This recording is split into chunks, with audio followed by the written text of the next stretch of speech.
En règle générale, sur cette chaîne, je parle beaucoup d'extraction des fumées de soudage.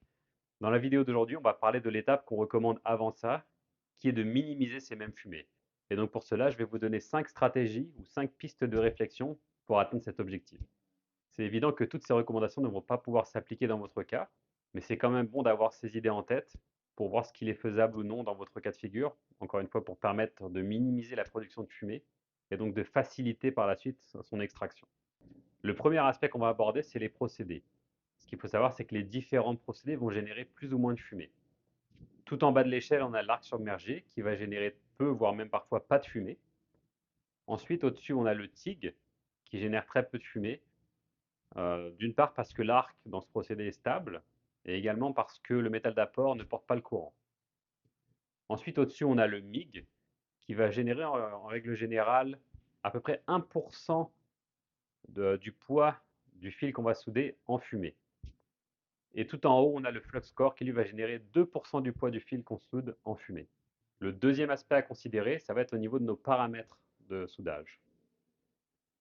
En ce qui concerne la puissance, on va vouloir avoir la tension et l'intensité la plus basse possible et la vitesse de déplacement la plus rapide qui nous permettent d'atteindre la qualité de soudure dont on a besoin.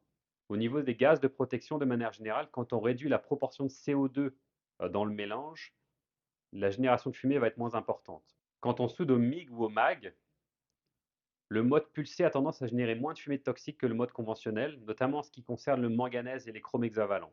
Quand on soude à la baguette, on va chercher à diminuer le diamètre de l'électrode le plus possible. Et un peu dans le même ordre d'idée, quand on soude au flux core, on va vouloir diminuer la quantité de flux qu'on utilise. Le troisième aspect, ça va être de venir éviter le sursoudage. Non seulement parce que ça va permettre de générer moins de fumée, mais également parce que ça va permettre d'économiser les consumables et d'être plus productif dans notre procédé. Le quatrième point, ça va être au niveau de notre métal d'apport. Ce qu'il faut savoir, c'est que le métal d'apport, que ce soit le fil ou l'électrode, va venir influencer beaucoup la toxicité et la quantité des fumées qui vont être générées.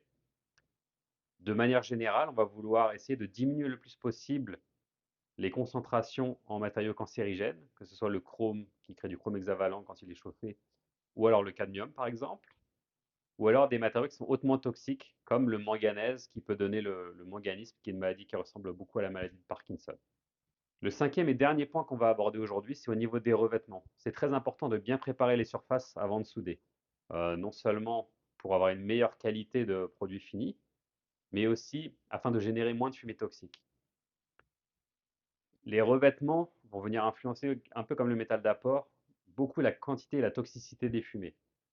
Que ce soit de l'huile, que ce soit des solvants, que ce soit de la peinture, que ce soit du plaquage, comme notamment le plaquage au zinc, qui est la galvanisation. On va vouloir enlever ces revêtements. Dans l'idéal, on va vouloir enlever des deux côtés de la pièce à souder, à quelques pouces dans chaque direction de notre soudure. Et au besoin, bien sûr, il va falloir réappliquer ces revêtements par la suite.